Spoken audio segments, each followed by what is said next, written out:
Em nome do dedão do pé, pela minha sogra, pela minha tia, pelo meu cachorro, eu voto sim. Tive a oportunidade de ver isso pela segunda vez, porque do primeiro impeachment eu participei ativamente, mas nesse, como telespectador, tive a oportunidade de observar um tanto mais esses juramentos, inclusive questões agressivas, né? Falando ao presidente da casa lá, com todos os problemas que ele possa ter, você é um gangster, vai ser preso depois.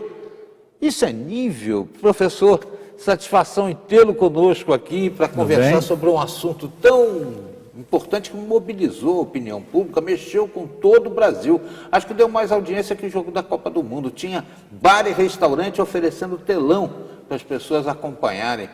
Como é que o senhor vê esse momento político brasileiro? Olha, eu vejo como um momento importante e que pode ser um momento de transformação, desde que os rumos sejam diferentes daqueles que nós presenciamos ontem. Como você mesmo colocou, houve momentos agressivos e, inclusive, votos justificados pelos mais diversos motivos, menos o tema de debate do impeachment, que é sobre a possível responsabilidade criminal da presidente quanto às denominadas pedaladas fiscais. E, na sua opinião, as pedaladas fiscais justificam todo esse momento, já que alega-se que em outros mandatos aconteceu a mesma coisa, mas será que também o fato de ter acontecido e não ter sido punido justifica que não se puna no futuro? Como é que o senhor vê essa situação? Isso demanda, é claro, um debate profundo na sociedade, e especialmente dos nossos representantes, com consulta aos especialistas no direito, mas algo, ao meu ver, que é muito claro é que a regra que se aplica à presidente deveria então ser aplicada aos demais governantes, uma vez que diversos governadores recorreram ao mesmo expediente. Penso que o impeachment, por ser um instrumento previsto na Constituição, não significa que deva ser aplicado a qualquer tipo de situação como essa, onde há celeuma. É preciso tomar muito cuidado, uma vez que, vamos tomar como exemplo uma metáfora do futebol, nós temos o cartão vermelho no futebol. Não significa que toda a infração deva ser punida com o cartão vermelho. Então, essa paixão que o momento desperta, ela tem turvado o devido debate sobre o que se fazer em relação às chamadas pedaladas fiscais, uma vez que elas se caracterizam pelo atraso do repasse do dinheiro público, não exatamente pelo desvio. Agora, se não havia crime nas pedaladas, houve crime continuado no sequenciamento dessa situação, diários oficiais publicando nomeações, tirando desvio de finalidade, penso eu, porque se nomeia em troca de favor, em troca de voto, está configurada uma situação anômala. Né? Sim, a situação é anômala, mas ela é histórica. Ela foi praticada em outros governos, tanto nos anos 90, quanto nos mais recentes, quanto nos governos estaduais. É o que a gente chama de fisiologia na ciência política. Qual é a solução para a resolução da prática da fisiologia?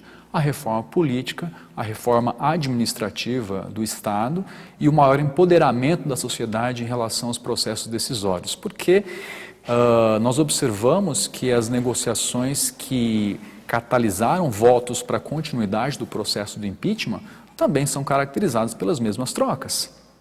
A mesma moeda é usada pelo governo atual, foi usada no passado e me parece que é também a moeda para se catalisar apoios em relação à continuidade do processo de impeachment.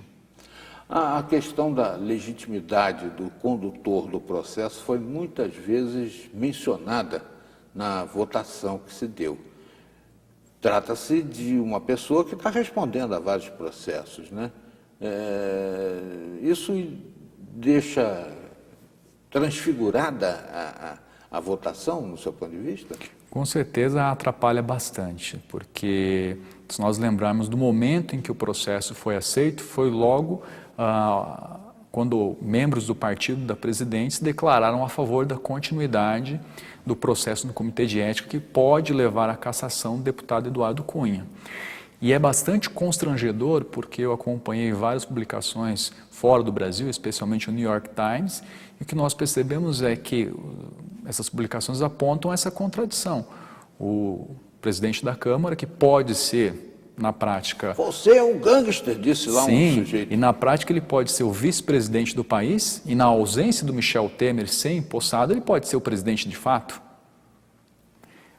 E isso é apontado como uma contradição pelos analistas externos, uma vez que qual é a legitimidade de um processo que é conduzido por alguém que é réu no Supremo Tribunal Federal em relação a uma questão que é bastante polêmica e que foi iniciado o processo exatamente porque ele se sentiu contrariado em relação ao apoio que ele esperava. Que nós não podemos perder de vista que o deputado Eduardo Cunha, ele tentou negociar tanto com o governo quanto com a oposição a continuidade ou não do processo de impeachment em função da preservação do mandato dele. Ontem mesmo o jornal O Estado de São Paulo traz uma informação de que muitos deputados já se mobilizam para salvar o mandato do Eduardo Cunha em função do papel que ele tem tido na continuidade do processo de impeachment. Então, o que transparece para o analista externo, o que transparece para a população, que todo esse processo tem uma motivação fundamentada em questões de troca política, de fisiologismo e não exatamente em princípios republicanos, porque nós vivemos um país presidencialista e a troca de governo em função da desconfiança da Câmara se dá em regimes parlamentaristas. Várias pessoas que votaram, inclusive, a favor do impeachment, também estariam envolvidos na Operação Lava Jato e estão achando que vai acontecer algum tipo de anistia, alguma situação, se o Temer for empossado. Como houve também anistias no Mensalão para pessoas que estavam implicadas no processo. Mas uma coisa também muito importante, né, que a gente precisa focalizar nessa entrevista, é como vai acontecer a tramitação agora nesse segundo estágio, chegando ao Senado da República.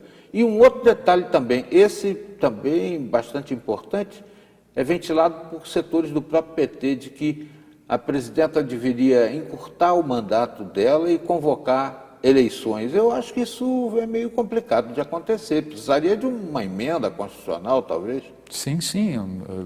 Não é um mecanismo previsto o presidente abreviar o próprio mandato convocando eleições. A não ser que renunciar. Se ela diz que renunciar, não renuncia. Sim, ela não renuncia e caso ela renunciasse, o vice assume. Temer, então, que poderia ser cassado pelo TSE mais adiante. Sim, a questão é extremamente complexa. Ao meu ver, a situação demanda reforma estrutural dentro do processo político.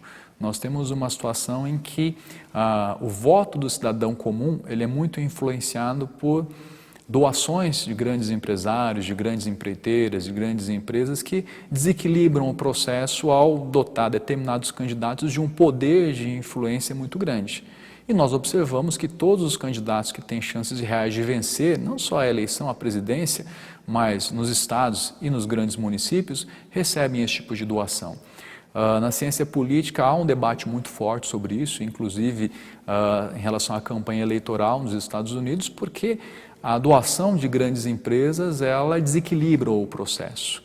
Se não houver uma reforma dentro do próprio processo eleitoral brasileiro e da própria destinação dos recursos aos partidos, nós vamos ver periodicamente esse processo repetir. A gente tem que lembrar que o presidente da Câmara, o Eduardo Cunha, ele é um representante do chamado baixo clero da Câmara. Eu pergunto, onde estão as vozes significativas, os líderes políticos significativos de outros momentos históricos no momento atual? E não existe. Aliás, a gente tem aí uma sucessão de presidências de Câmara de pessoas advindas desse baixo clero, né? Já tivemos até anão de orçamento dirigindo o Legislativo. Mas o que vai acontecer agora, né? Na medida em que esse resultado da Câmara já começa a tramitar no Senado da República, onde temos 3 representantes por unidade federativa e vai ser necessário o voto de 54 senadores para que o impeachment seja admitido, processado e julgado. Lá são 3 fases, né, professor? Sim, são 3 fases. A gente vai aprofundar um pouco mais essa parte desse assunto na sequência da entrevista, já aqui no Repórter Setorial.